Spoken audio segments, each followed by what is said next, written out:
Hello and welcome to another episode of Jaxon Talks Everybody. With me, your host, Aaron Mashpitz, aka Jackson Stone. This is episode 118, holy cow, of Jaxon Talks Everybody.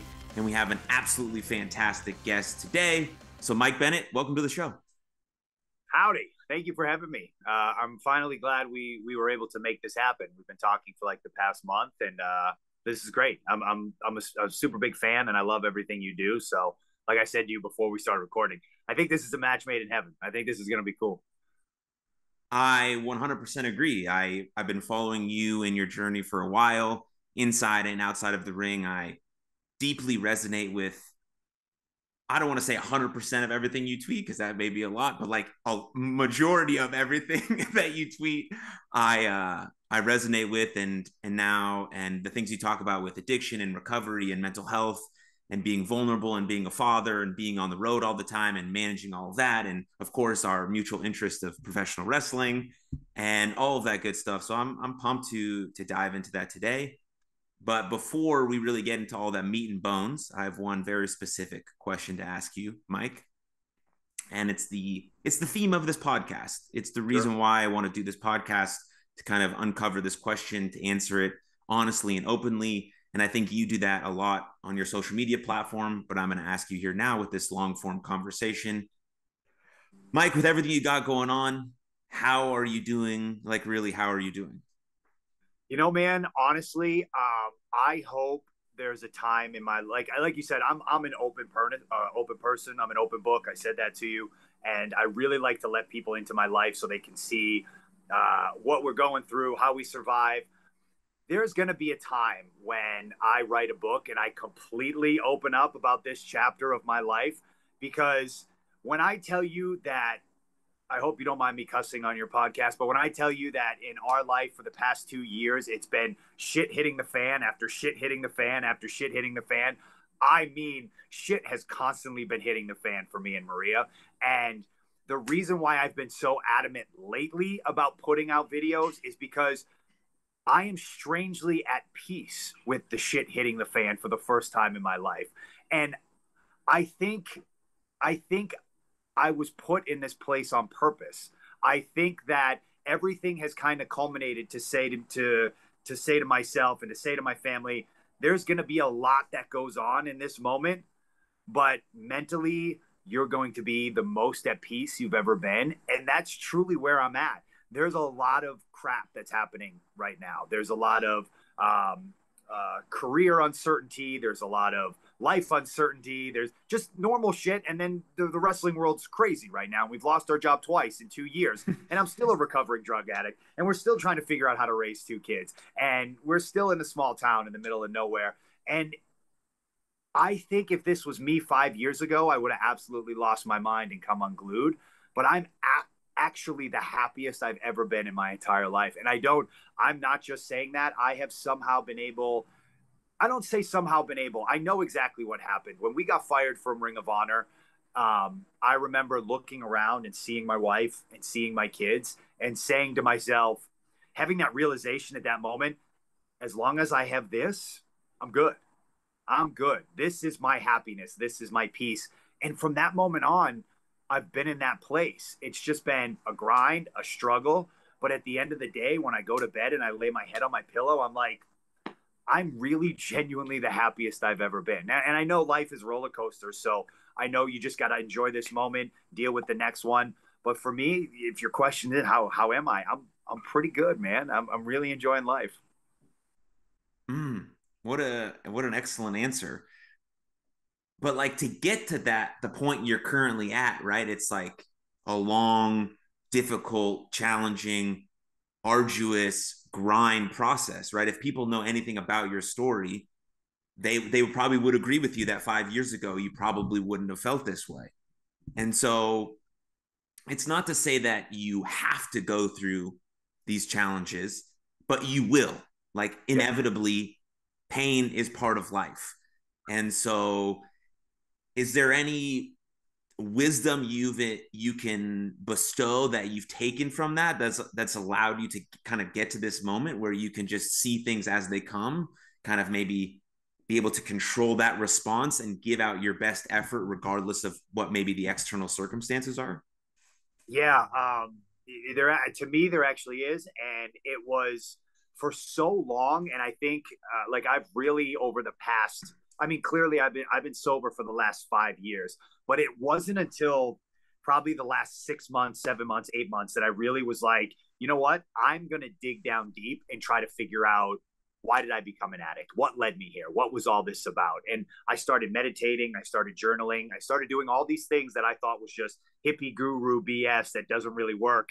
And I found out it actually works. Mm, And I found out meditating is one of the greatest things anybody can do. my And guy, yes. whether it's 5 minutes, whether it's 10 minutes, whether it's an hour, just find that time to completely clear your brain has helped me out immensely. And this has just been something that's happened over the last 7 or 8 months since I got fired from Ring of Honor. But meditating, journaling, all this stuff, I'm heavy into books, into podcasts. And what it's taught me is that you can't just sit back and think life is always going to be sunshine and rainbows, but you also can't just always sit back and think life is going to be miserable. Mm. Life is always right down the middle. Some moments are going to be really difficult. Other moments are going to be amazing that you wish you could do again and you can't. But the trick is never too high, never too low. It's always steady as she goes. And that has helped me put everything into perspective. Because, like I said to you, I'm really happy right now. There are certain aspects of my life that I wish were different or could change, but I'm working at those. But I understand that life is going to constantly do this. So when shit starts hitting me in the face and my face gets shoved in the dirt and you get kicked down and you get beat down, I'm constantly saying to myself, this is going to pass eventually. This doesn't last forever. The only thing that will change is how I decide to go about it today. I can either wake up and go, wow, today's another lousy day. I'm just going to sit back and be lazy and be pissed off about it. Or I can say, this is going to happen regardless. I choose how I face it. And it's the same thing. Like we're always reaching for that great moment, that next big thing that will happen eventually. But that feeling is going to be fleeting and it's going to go away. So the constant chasing of the good moments and the highs, it's great to have a purpose and a goal to push towards that. But that can't be the only thing you live for. And so, like I said, when I got fired from Ring of Honor, it was like, okay, you started achieving all these things, but at the end of the day, it's fleeting. So what do you really have? And I had my wife and I had my kids, and I realized this is life. This right here, the everyday, the mundane, the day to day, find the joy in this because that is what you're going to be living with most of the time. I believe that the trick to finding this kind of peace and this kind of happiness is knowing that when you're at your lowest point, you will get through it. So try to learn something from it. And when you're at your highest point, appreciate it because it's not going to last forever. And it's just finding that balance of somewhere in between. But it's a constant struggle. You're always like, yay, it's up here, it's back here. And you're like, all right, how do I find that middle ground? Okay, here I am. And then you just do it again and do it again and do it again. Yeah. I like to call that dynamic equilibrium. Yeah. Because balance is a challenging word, right? I don't know if you really have balance in your life, right? Because you're traveling like 100% of the time and trying to make time for your kids, trying to make time for your wife. So you're giving 100% of your energy to the thing you're doing at the moment. So there's no really balance. It's kind of like trying to live with a little bit of harmonious obsessions and then trying to have this like dynamic equilibrium. And I think that's how I at least have seen it. I think that's how you explained it really well. And also to another point that you touched on early on that I kind of cut you off in the middle because I got very excited about it, but was meditation. Meditation, man, is just like it's hitting the focus gym is what it is. It's hitting the focus gym. And to be able to meditate, and a lot of people see meditation, right, as this like just like sitting down quietly and being with your thoughts. And that's exactly what it is, but they don't see the practical application to their life. And that's where I think the hesitation to start happens. So if you can think about this for a moment, if you're able to meditate for 1 minute, 3 minute, 5 minute, 10 minute, 11 minutes, doesn't matter. What you're doing is you're gaining emotional control, which allows you to have higher willpower in the situations that become stressful for you. And so when that stimulus hits you, your boss yells at you, you get a bad grade in school, someone cuts you off in traffic. That's the stimulus. Now you've meditated enough where you have this sort of pause in your life, right? That gap where we can live in, and then your response is much better. It doesn't mean you're pumped about all those things. Those are not good things happening, but you're able to be like, okay, thank you, or thank you, like the Stoic gods would say, thank you for this moment, no matter what the moment is. But you're able to have that gap, so your response is the best it can be, the safest, the most adequate, the best response you can have. And that's really the practical application of meditation for those who maybe are on the fence about it. I push it a lot on this podcast. I'm glad you brought it up in the first 10 minutes. So, that's awesome.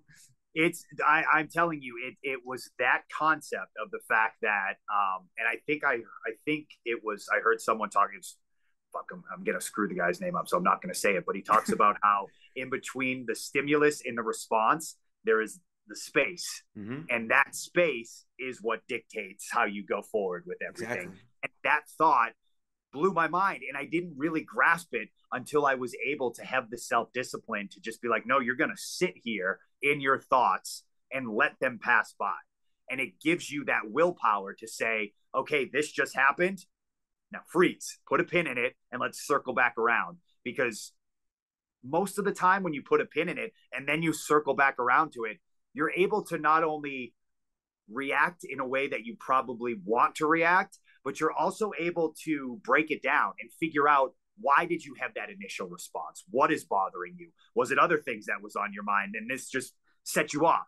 Or is this a deeper issue? And I found that when I'm able to just take a moment and put a pin in that moment and then circle back to it through journaling or whatever, write down what I was feeling, what happened, what took place at the moment, I'm then able to dissect it.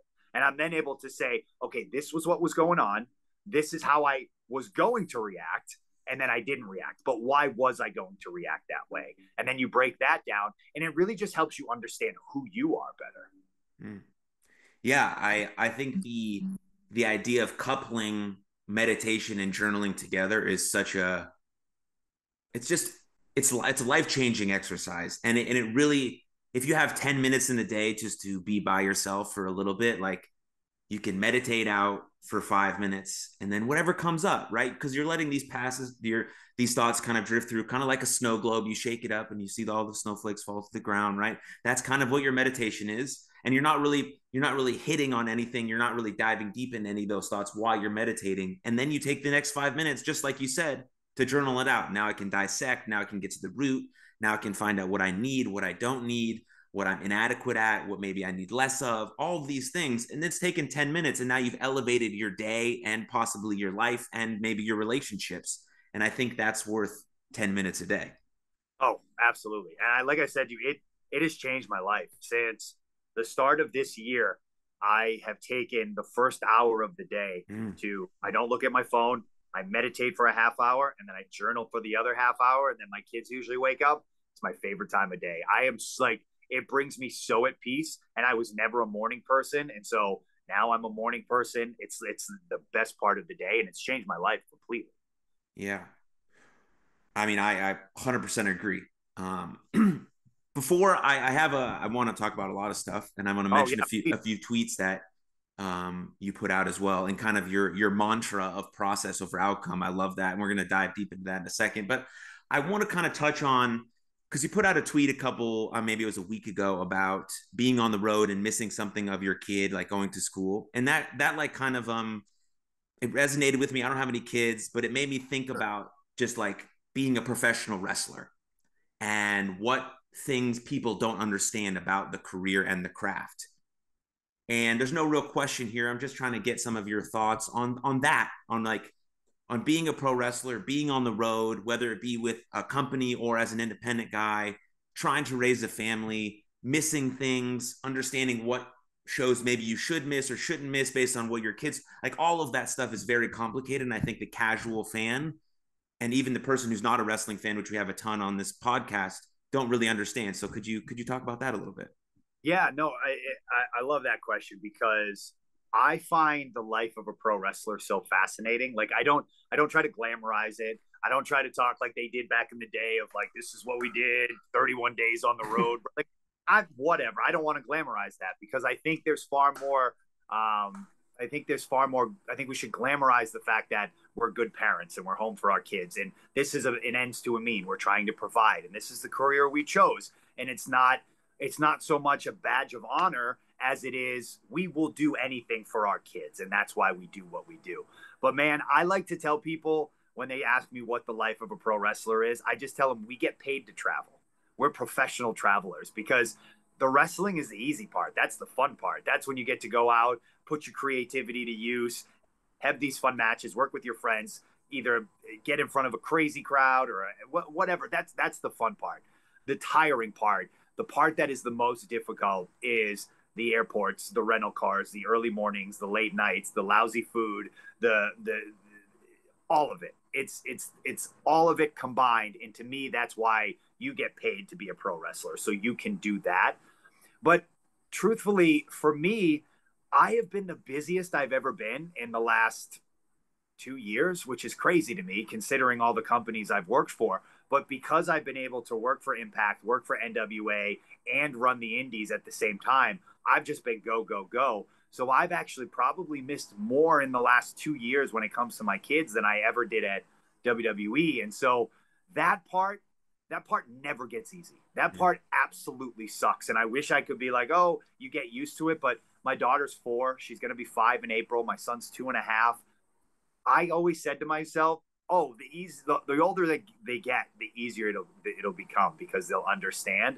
The older they get, the more difficult it is because they now know that I'm leaving and they now don't want me to go. And we have a bond and we have my daughter talks my ear off. My son is starting to talk. We have these bonds. And so they now know when I'm packing my suitcase or mom's packing her suitcase that we're about to go on the road. And that's tough for them. That's hard. This past week, I missed my daughter's first day of preschool. The couple months before that, I missed her first dance recital. It never gets old. It never gets, you never get used to it. And, you know, I'm not afraid to admit that I was literally driving in my car when I made the connection that I was missing her first day of preschool. Me and Maria were going over everything. Boom. She was like, yeah, and you're going to be on the road this day. And I lost it. I broke down. It was like, I was like, I can't do this anymore. I already missed the dance recital. Now I'm missing this. Like, this isn't worth it to me. But those are the moments where you have to take a step back and try to collect yourself, give that moment and be like, don't make a rash decision, understand what's happening. And then you just need to practice gratitude in that moment and be like, look, this is the job you chose. This is the life you chose. You knew the pitfalls when you were 15 and they said, this is what you're going to miss. This is what you're going to deal with. This is how you're going to have to deal with it. You chose this, and this has provided you with a wonderful life. So these are the sacrifices that you have to make. Now, at a certain point, I think I'm going to get tired of making the sacrifices. But right now, I'm in a point where I have to provide for my family. My wife has to provide for my family. And not only that, I think one of the more difficult things that we go through that a lot of people don't is we're a couple that travels together. So a lot of the times when a male wrestler goes on the road, his wife's at home. When the woman wrestler goes on the road, his husband's at home, or vice versa, or whatever the relationship. If someone is at home, a lot of times with me and Maria, we travel together. Mm-hmm. So we're not home. So that means both parents are gone. So that means grandma's coming over and watching the kids. And, you know, which is great. And that's why we live close. But that's another thing that we have to deal with. So I love my job. I love my profession. But these are the things that really, really suck about it. But you really got to put it into perspective, man. And at the end of the day, I'm working. I've been able to work on national television for the last 11 years. I can provide for my kids. I met my wife through wrestling. There's so many positives that have come out of this job that to just try to drown them out in the moment with the negatives that are happening, I try not to do that. I try to just tell myself, okay, you're going to get over this and then you'll be fine. And then I try to make up for it when I come home the best I can. Yeah. Thanks for sharing that. No, absolutely, man. It's interesting to think about it because you hear like people all the time, and this could be related to any kind of entertainment or sport profession. I want to be like insert really famous person's name, right? The best at what they do. And then you break that down a little bit. Are you willing to do everything that they do to get to where they're at? Are you willing to do everything that they're doing to get where they're at, right? Because you have to take, you can't just have, okay, I want to be LeBron James, but I just want to be the basketball player who makes this, and I don't. You have to take it all. You want to be like Tiger Woods? Okay, well, you have to have the same dad who started playing golf with you at 2 years old. You want to be a professional wrestler? Well, you can't just have the good parts of being a professional wrestler. If you want to be the next Mike Bennett, or you want to be wherever you want to be, whatever your career goals are, you have to take everything that comes with it. And part of it is sometimes missing things that you would not want to miss, but kind of need to be able to give the life that your family that you want. And so I think that's really important to understand when you're trying to put yourself in someone else's shoes and thinking that you want to do what they do, or you could easily do what they do. It's really not that easy to excel at a high level in anything. And everyone has the capability to do it, but are you willing to have all of the sacrifices that go along with it, not just the stuff that you see glamorized on TV and how cool it might be? Yeah, I think we see that and we make a snap judgment. You know, we don't see everything that leads up to that moment. We see them at their highest, but we never see people at their lowest. My wife always says something in the sense that, like, you're always failing at something, whether you want to or not. You're always, because you only have so much attention you can give to so many things. So if you're in a moment right now where you're so incredibly laser focused on your career, you're going to be slacking off at home. That's just how it works. Like, I wish you could be like, oh, you could have ample amount of energy to give to everything, but you just can't. And that's like, it goes into play what we were talking about before. You never can truly find balance. You just hope to just try to put the scales at a certain point. Like, sometimes it's going to go here, and then when it gets too much here, you're like, all right, I got to start lessening this load. And you know what I mean? Like, at a certain point, you just have to tip the scales back and forth so you can find some semblance of order. You know, life is chaos and order, and you just try to find somewhere right down the middle. Right.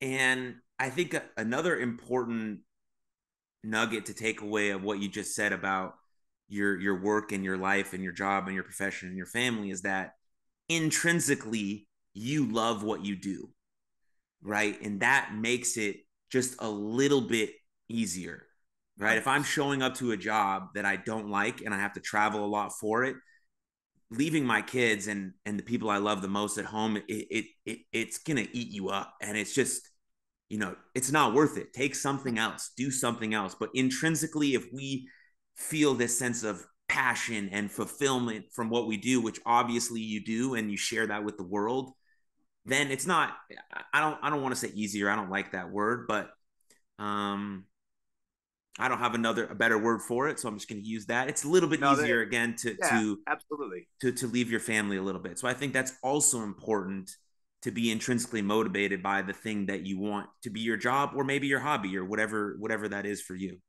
Yeah, and it's also, I'm glad you said that, because I do love what I do, and I truly found what I think is my purpose in life.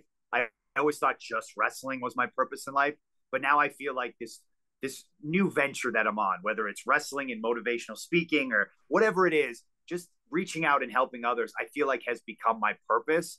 And it's incredibly important to me to teach my kids and to show my kids that you need to have a purpose in life, and that you should chase it and go after it with everything you have. And sometimes, even though you love your family, you love your kids, you have to put certain things on the back burner to chase your purpose. But you'll still, there's a reason you're chasing your purpose, and it is always for the benefit of the people that you love and the people around you. And I think that's incredibly important for me to show my daughter and to show my son that, yes, it sucks that daddy leaves, but I'm hoping that when you get to a certain age, you're going to look and understand why daddy was always leaving. And I hope you're going to be motivated and inspired by that and say, okay, this is what it takes. There are going to be pitfalls, there's going to be sacrifices, but as long as you're kind, you work hard, and you have your head on your shoulders and do it all for the right reasons, then at the end of the day, I think it is worth it. 100%. Speaking of speaking, um, how did you know that that's something that you wanted to add to kind of your plate of speaking, talking to people?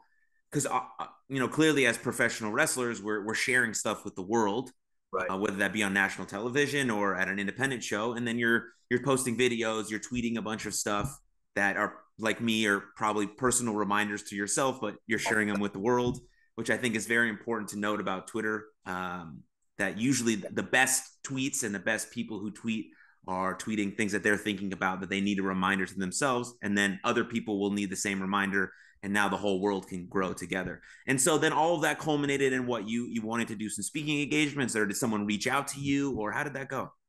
You know, it's funny. I always like to tell people I look at my tweets and my Twitter as like the notes section in my phone. I Mm-hmm. just give it to the world. Yeah. I'm thinking because 9 times I'll say at some point in my life, if I ever show people what my notes section looks like, it probably is identical to what my tweets are because it usually goes in there so I can get my thought right away, right when I said it, and then go, yeah, I think that makes sense. Okay, cool. Let's put that out there Yeah. before I look like too much of a buffoon. But man, honestly, it all kind of happened organically. Like I got clean, I got sober, I was at WWE, I wasn't happy at WWE, but I didn't want to channel my anger. I didn't want to come off angry. I didn't want to come off bitter. I was in such a good place mentally because of my sobriety that I was just like, you're making all these moves internally, your personal life is really kicking ass right now. Like you're getting sober, you have a daughter, like everything in my personal life was great, but my professional life I felt was really bad. Like I didn't enjoy it. I didn't like going to work. I used to dread going on the road because, like you said, when you enjoy what you're doing, it doesn't hurt as much when you leave home.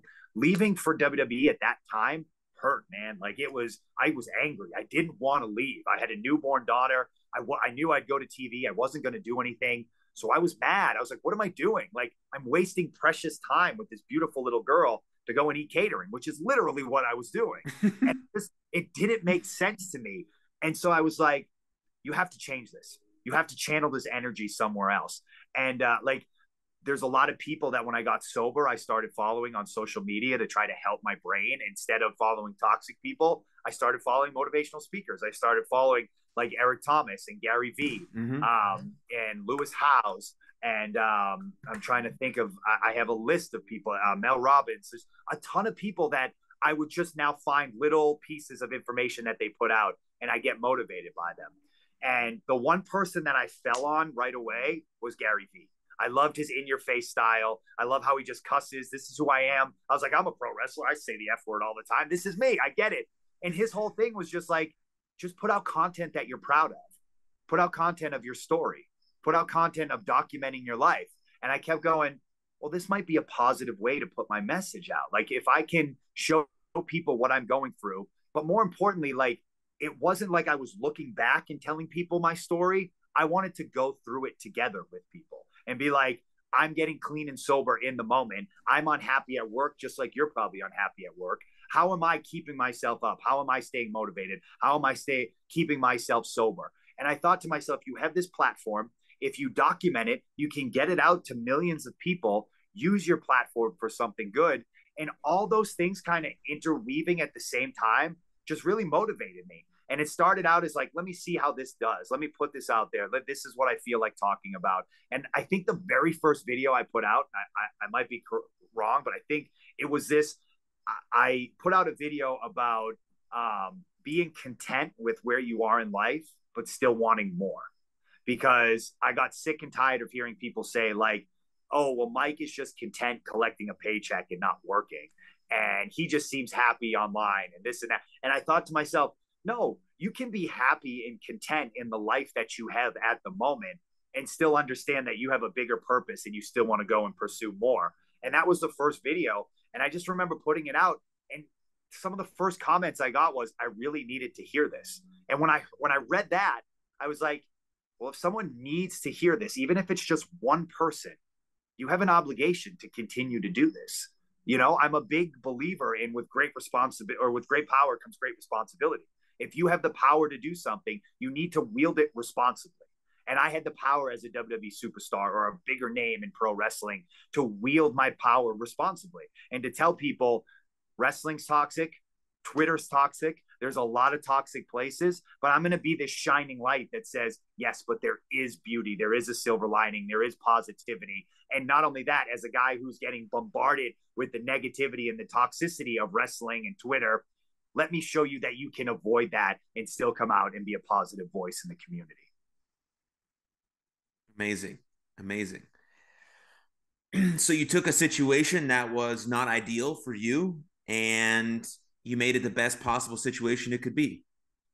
More And or less. that's Yeah.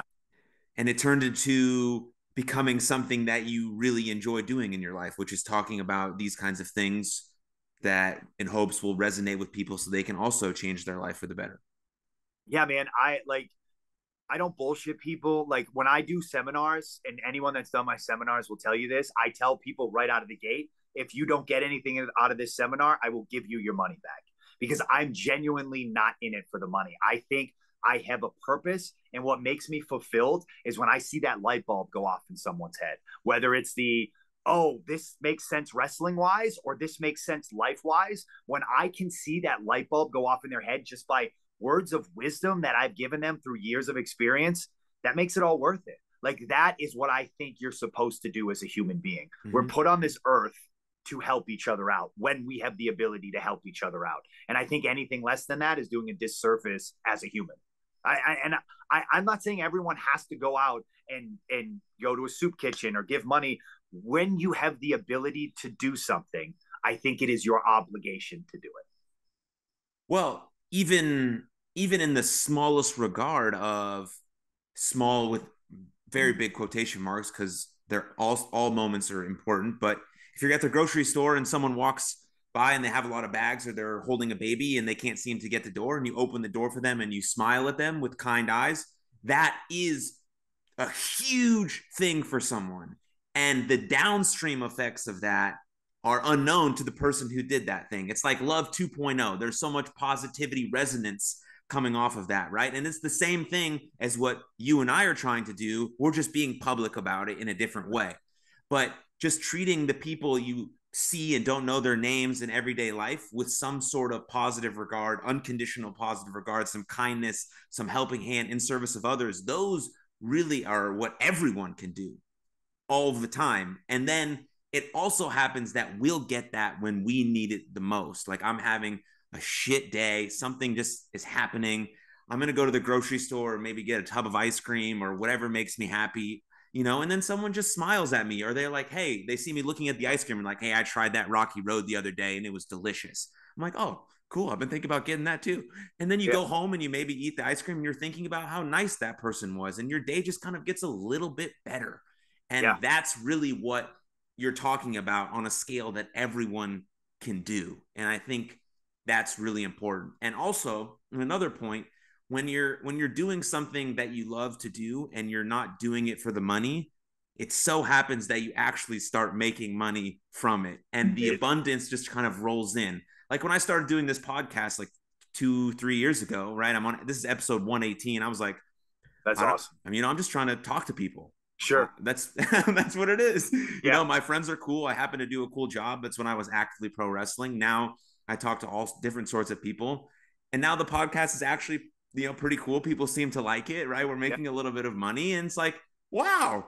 So when you try to just put stuff out in the world just because you want to, that kind of abundance mindset kind of comes back to you. But when you're solely focused on the money of the thing, I don't know, it seems to kind of cloud the way you think, feel, and move. And it doesn't come off as, let's say, authentic, maybe. I think, and I know I'm talking a lot here, but that's also. No, I love it. Man. I love it. Please. Also, I like another thing online is that people kind of hesitate towards the people who are putting out kind stuff.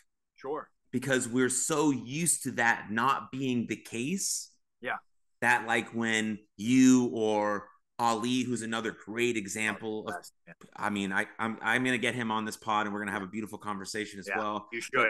I would love to see that one. Yeah. And me and whoever does this kind of stuff, people kind of seem to hesitate. Like that can't be real. Sure. Like, why are they saying that? I guess don't, and then it kind of reinforces the fact that we need more of it, but also like we're doing it authentically. And that's like, if you are doing that authentically, eventually it comes across on the things that you say and post and tweet. It's hard on Twitter because it's just words, right?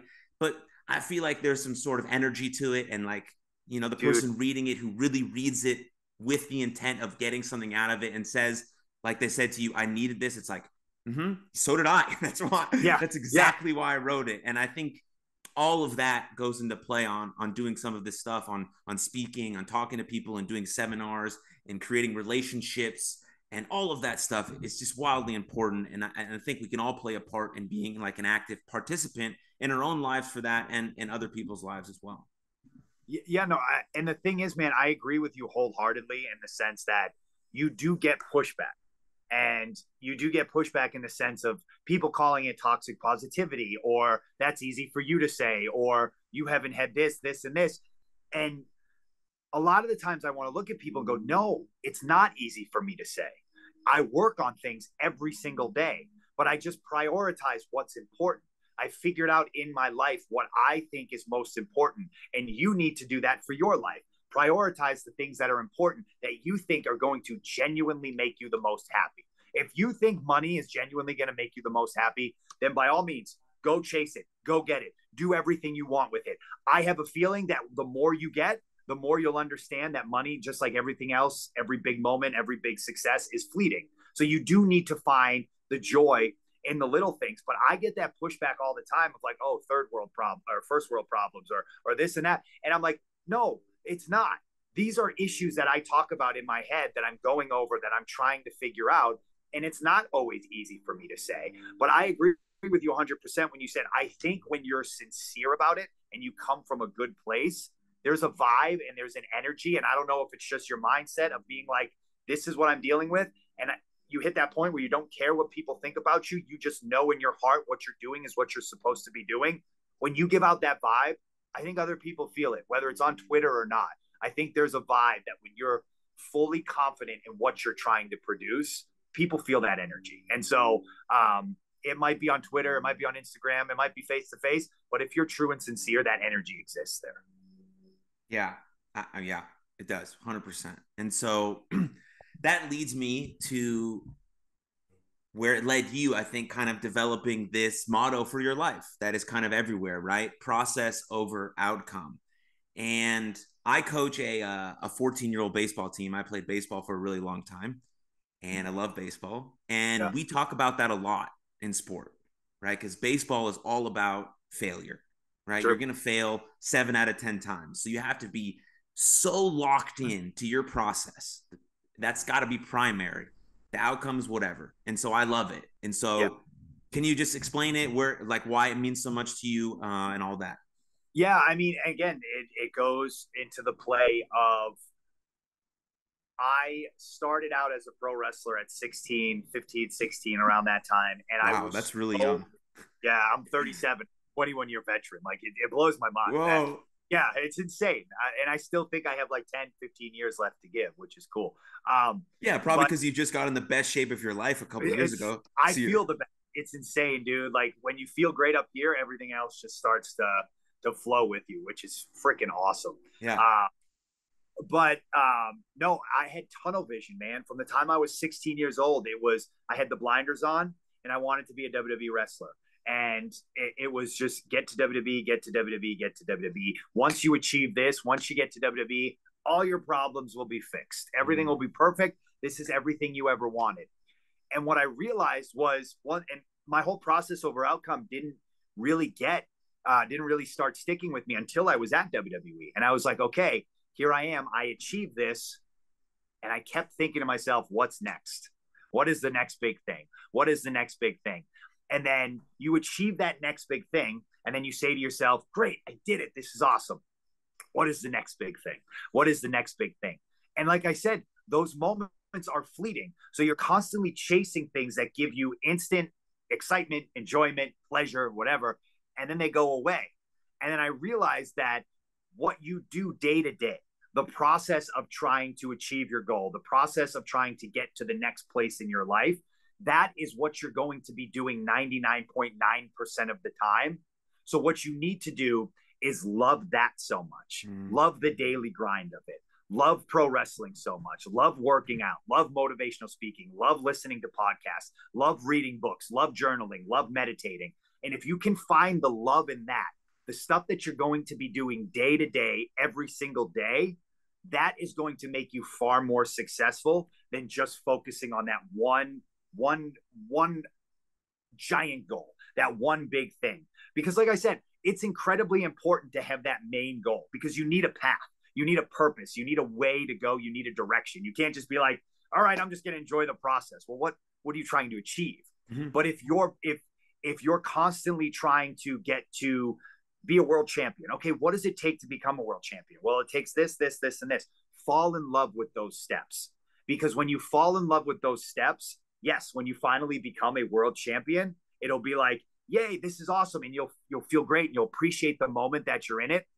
But when that moment starts to go away, you won't fall off the cliff so much because you'll just pick right back up in that process that you've always been doing because that's your happiness. That's that's where you enjoy it. And it's like you said with baseball, if you swing the bat, if you hit the ball 3 out of 10 times, that's considered a success. So you have to understand that it's going to take all of those failures to reach that level of success. And if you can get your mind to understand that failure is part of the process, disappointment's part of the process, you're not going to be so quick to quit or be so quick to get in your head and be like, oh God, I've struck out 5 times. In your head, you're going, all right, I still got 5 more at bats, like whatever, to convince yourself that you still have an opportunity to do this. And I think it's just understanding that this long drawn out journey, that is where you have to almost hone in. That's where you need to focus because these big moments, they're great,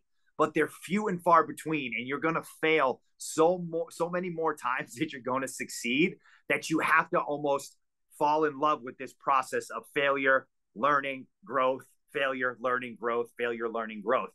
I have fallen in love with it because I think it kicks ass. Like I love learning shit now. Like I'm just like, oh, I didn't understand that. Cool. Now I can understand it. Oh, I don't understand that. Cool. Now I can understand it. Instead of being like, oh, I don't understand it. I don't want to tell anyone because they'll think less of me. Now I'm just like, oh, I have a way to learn something new. Hell yeah. Okay. I have a way to learn something new. Hell yeah. I look at it as like a superpower. Every new thing you learn just gets hit with you and you just start building up until you're this incredible superhero. But that takes time. And you have to build that over time and be comfortable with it over time. Yes, absolutely. So it's like, it's thinking about it like you have this, let's say, this massive transformative purpose, right? Or this wildly important goal. And you're kind of basically breaking it down all the way into what you can do daily. And that's your process. Yeah. And then you're falling in love with those daily actions. Yep. And then you're getting closer to this North Star. Yep. You're getting closer to this North Star, but you're never really exonerated from the work because there's always something more to achieve or to be or to become. I think that's a better way of putting it, more to become. And so you're just continue to do these daily actions and you improve on this. You look at what needs work and you just keep moving through those obstacles. And it's like to truly embark on the hero's journey. The hero's journey can be whatever your journey is. You basically have to be willing to fall down over and over and over again and face the dragon, face the dragon, face the dragon, face the dragon, face the dragon. That's the hero's journey. And it's a beautiful journey. And that's what makes falling in love with the process very important. But it's also, like I think you alluded to, is finding what works for you. And you have to try a lot of different stuff. You have to give it a real go. Like you have to really try meditation or journaling or going for a walk or what movement exercise you'd like to do that works best for your lifestyle, or what books you want to read, or you like Audible, you like listening to things. You have to figure out what is your process. And that means kind of throwing stuff against the wall, sticking to it for a little bit and being like, okay, I'm going to mark that off. This is good. This is not good. Maybe I'll circle back to this when I've reached this sort of thing.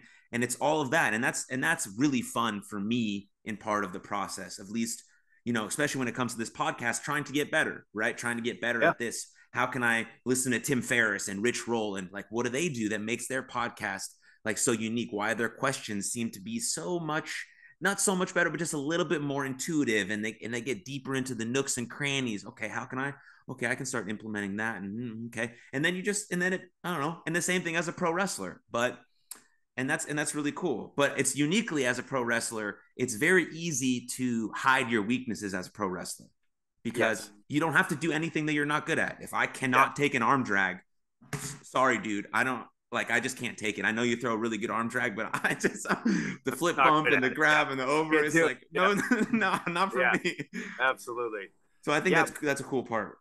Yeah, man. And I agree. I like the way you worded it too, in the sense that, like, it's understanding that this is what it's going to take to get to here, but then also having the mindset to say, once I get here, it's not all going to be complete. Like, all my problems aren't going to go away. My life's going to be fulfilled. It's knowing that once I get here, this will go away. This feeling will go away. And what am I going to fall back into? Am I going to fall back into nothing, or am I going to just fall back into my process? Because your process will always guide you in the direction that you want to go. Mm-hmm. And so if you have that foundation, that routine, that process, that solid base underneath you, no matter how much your success, no matter how big that goal that you reach finally is, you can always fall back into the process to get to that next goal, which is usually a little bit bigger than the last one. Yep. Yeah, you're just like you're unshakable, right? You're anti-fragile. You're just like you got it, and that's awesome. It's just what you do, man. Like, Yeah. it's just who you are at that point. And Mm-hmm. I think at the end of the day, that's what it is. Mm-hmm. You just become it. Like I say to people, like, don't work hard because you want people to pat you on the back or give you a standing ovation. Work hard because you're just a hard worker. Because at the end of the day, you identify as someone that works their ass off. Be disciplined because at the end of the day, you identify as someone who is disciplined. It's about you and how you perceive yourself. Everything else is great. It's like you said, if you follow your purpose and you follow abundance, it eventually comes to you. But the minute you start chasing it, it starts getting a little iffy and weary. If you're chasing hard work or you're chasing discipline, it's not going to be who you are. Just do it because when you lay your head down on your pillow, you went, yes, motherfucker, I worked hard that day. Yes, I was disciplined. I'm proud of myself. You do it for you because when shit hits the fan or you hit a high point and you fall back onto who you are at the end of the day. Exactly. And this, I mean, a perfect segue into the tweet that I wanted to read that you put out a few days ago. So it says, hold your head high today. No matter how many mistakes you have made, you always have the ability to choose a new direction. But it first starts with treating yourself with respect. I thought that was beautiful. And I pulled that up, didn't know we were going to get to this point, and it fit perfectly in this conversation. Look how that works, a little divine intervention. So I love it. I love that tweet, right? It just starts really with treating yourself with some respect. Yeah, man. And we have this common misconception that we constantly think all these outside factors are going to bring us joy, excitement, pleasure. We think everything outside of our control is what's going to make us happy. But at the end of the day, what we realize is that the way we treat ourselves, the way we view ourselves, our belief in ourselves, that's what truly makes us happy. Like, you can wake up and have a lousy day, pick your head up, but if you don't treat yourself with respect, if you don't believe in yourself, if you don't love yourself, I know that sounds so cliche, but it's so incredibly freaking important to just love yourself. If you don't love yourself, nothing that happens during that day is going to be good enough. I don't care how high you hold your head up. If you don't love yourself and if you can't look in the mirror and have some matter of respect for yourself, no matter how high you hold your head, no matter how much money you get, no matter how many friends you have, you're never going to be happy. But true happiness, true respect, it starts with yourself. It starts with saying to yourself, I am a flawed human, but so aren't we all, man. We're all freaking screwed up. We're all messed up. We're all just trying to survive with what we got. And understanding that, yes, I'm going to make mistakes. Yes, I'm not going to be perfect because perfection doesn't exist. But what I am going to do is try to be a little bit better than I was the day before. And then a little bit better. And if I wasn't, then tomorrow I'm going to be a little bit better than I was. And it's just not letting you constantly beat yourself up over minute, stupid things that at the end of the day don't really matter. They don't matter. And they seem like they matter because the story we tell ourselves in our head, it matters more than anything else in the world. But the truth is, when you take a step back and you realize that we're all just kind of screwed up trying to survive, you understand that these little tiny things, they don't matter because we're all going through them and we're all just trying to survive. And that's why I tell people, once you understand that, once you understand we're all screwed up, you have so much more self-respect for yourself because you go, okay, I am doing the best I can. I am doing what everything that I know that I can do. And you don't let it spiral. And we always let this shit spiral until it gets out of control. There's so much common humanity in the struggle. Yes. And that's why, each is an individual path, an individual journey with individual experiences, but we're all interconnected and together and unified on kind of the same really hard but such a beautiful journey of life. And so it all culminates in us being one, and also best being individuals and having kind of shared experiences but also unique experiences. The whole dichotomy of that is very interesting. And I also think there's a level of when you realize that we all are on this same journey of struggle, like whether people struggle with their bills or struggle with relationships or addiction or depression or anything that they're going through. Once you realize that it is a collective struggle, you're almost forced to have more self-respect for yourself because you're not worried about what other people think of you, because you now understand, oh, they're going through their own shit too. They don't have time to worry about what I'm going through. And kind of just subconsciously, you start respecting yourself because you realize we're all just fucked up people. And it's like, just try to be the best version of you that you can be. And it brings such a powerful love for yourself when you get that mentality. Absolutely. Absolutely. I'm going to make a hard transition here. I love it. Let's do it. And well, not that hard, I guess, but a transition in itself to asking you kind of a specific pro wrestling question. Please. So you've worked for every major company there is, right? WWE, Ring of Honor, NWA, Impact, and you do the indies. What is different about wrestling on the indies than working with those types of companies? Man. So I think it's just more so the creativity. There's a lot of creative freedom over at Impact. There's a lot of creative freedom at NWA, but it's still at the end of the day, the buck stops with somebody. The buck stops with Scott D'Amore. The buck stops with Billy Corgan. Buck stops with Delirious when I was at Ring of Honor. The buck stopped with Vince McMahon when I was at WWE. On the indies, it's just like paint your canvas, man. It's out there. Tell the story you want to tell. Do what you want to do. Try this new thing. Have fun with this. To me, it's the most expressive way I can be a pro wrestler. And I just love it. It's like, what can I paint today? What does my mind feel like doing today? And you don't really have to have a rhyme or reason. It's like when a comedian goes to a local comedy club to try out new material. Will this work? Will this not work? Am I going to bomb? Am I not going to bomb? And it's just constantly throwing more shit into the fire and seeing what works for you. And I love that feeling of it, because like when you're at TV, you're in a storyline. There's a main point. There's something you're trying to get to. There's a direction, whether just for your group or your person or the company as a whole. When you're on the indies, and a lot of times when you're a guy like me who's not just like in one area of indies, you're kind of hopping all around the country. You get to go and you get to just paint your own canvas.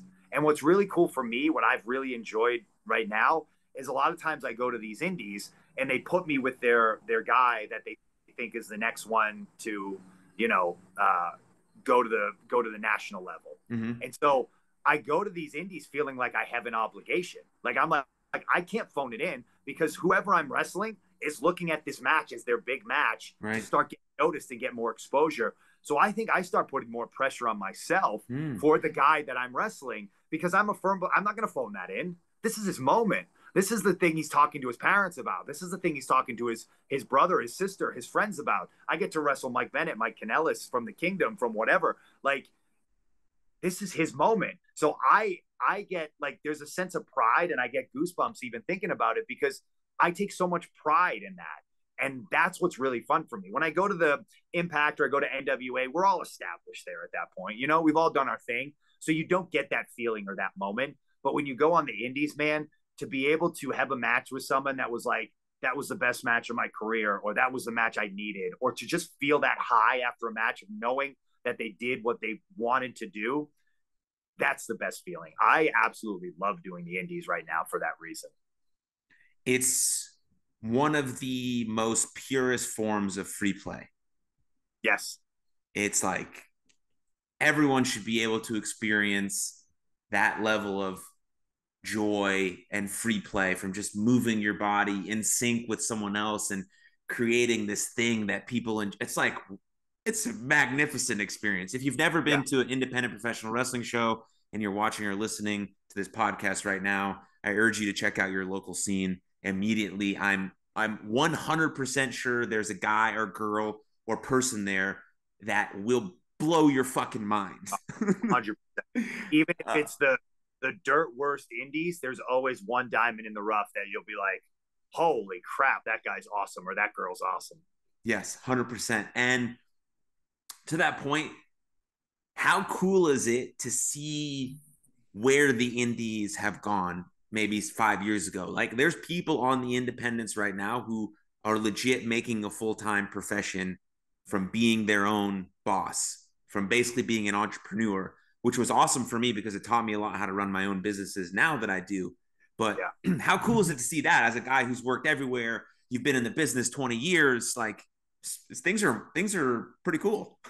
Yeah, man. To me, I think the coolest. So I started wrestling in 2001, and the coolest thing to me over the last 21 years that I've seen has been the build of the indies. Because when I started, the indies were considered outlaw mud wrestling. There were 20 people in the crowd, and that was considered a good night. You only worked for your local promotion. You very rarely ventured out. WWE wouldn't touch guys that were working at the indies. It was not the same place. Now, like I made a comment, I think the other day on Twitter where I'm doing a pro wrestling revolver show for Sami Callihan coming up in September, and he's in Iowa, which if you're from the States, you know Iowa is kind of in the middle of nowhere in this country. He's in Iowa, and there were fans tweeting at him from the UK saying, I think we might make a trip to this. And I'm thinking to myself, holy crap, like if this was 10 years ago, this wouldn't even be a discussion. Like you wouldn't even know this place exists. Now you're purposely making a trip, an overseas trip to see an indie promotion, which don't get me wrong, the last show we did for him, there was over 1,000 people. The card was stacked. Like it's a show you'd want to go see, but the reach of it now is so incredible. And I love seeing it, man. I love seeing guys like, well, I know he's not really an indie guy anymore, but guys like Danhausen and Effie, they changed the game, man. And I remember telling Effie that, and I was privileged enough to tell him, like, man, you inspired me to go about how, like, I can literally build my brand and my career solely through the independents because of the reach it has now. I can just use my social media to build my independent brand, and then the reach is unbelievable. So it's just, that has been the coolest thing for me in the last 21 years of wrestling, is to see that climb. Like I remember it. I remember being in Ring of Honor the first time and really feeling like the indies were starting to like being like, oh, wow, there's something special going on here. But then, like I said, a lot of these guys like Effie, they just took that ball and took it to the next level. And I think it's so cool, man. It's incredible. It's one of the things that, one of the positive things that social media has done for us, for professional wrestling, for other people who are trying to be independent. I've seen now some comedians who are creating their own specials and just putting them on their own platforms. Right. That's like really cool stuff. And we're able to express ourselves authentically and say the things and do the things we want to do and build our own brand and have our own agency, and all of that stuff is really, really, really cool. And I've loved seeing it. I wrestled for 6 years. I don't wrestle anymore currently. And seeing the transition while I was just in it was magnificent. And like you said, some of those guys and girls have changed the game and changed people's lives. And that's really special. Yeah, it's been really cool, man. And it's, I'm interested to see where it goes next, because these platforms are only getting bigger and more stronger and having bigger reach. And you're getting to do even cooler things on, like they're making editing videos as like the tap, and you've got a cool edit. Like it's just going to be really cool to see how this progresses. Absolutely. Okay, Mike, I have one more question to ask you. Okay. But before that, because I'd like to end on that question, tell people where they can follow you, where they best to reach you if they have any questions, comments, they want to follow more of your stuff. Where's the best place? Yeah, so the best place is check me out on Twitter at Real Mike Bennett. Check me out on Instagram at The Real Michael Bennett. And then TikTok as well. Be Real with Mike Bennett. I put all my videos up on all those platforms. I have a Facebook fan page. Check out that. That's just Mike Bennett. All my stuff goes up on all of those. So if you don't like one platform, try the other one. You'll see something. Check me out there. Check me out on Impact and on NWA. And please, if you guys get the chance, check out my wife's promotion, WWA, Women's Wrestling Army. She's really doing a lot of cool stuff with women's wrestling and women's empowerment. And yeah, I'm really proud of her. And I want people to see what she's doing because I think I know it's really special. So check all that stuff out. Absolutely. Absolutely. Yeah, all that'll be linked in the email that we send out and in the show notes. So hell yeah. Thank you. So last question, very important question. If you, Mike Bennett, could put up a billboard where millions of people would see that billboard every single day, what would you put on that billboard? It would say, "This too shall pass. This Beautiful. too shall," and however people want to take it.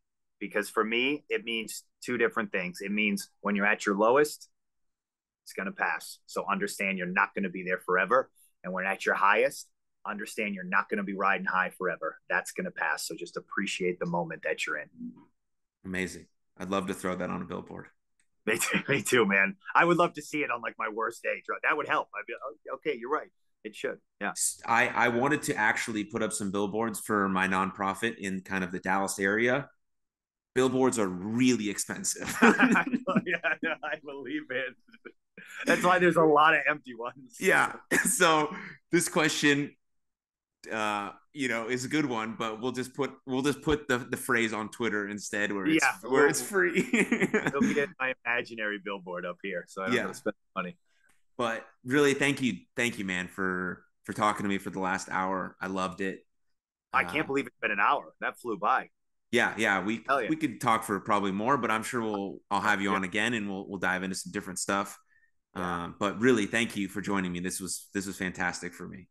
No, thank you, man. This was great. I can't wait for this to go up and we can share it all around. Thank you.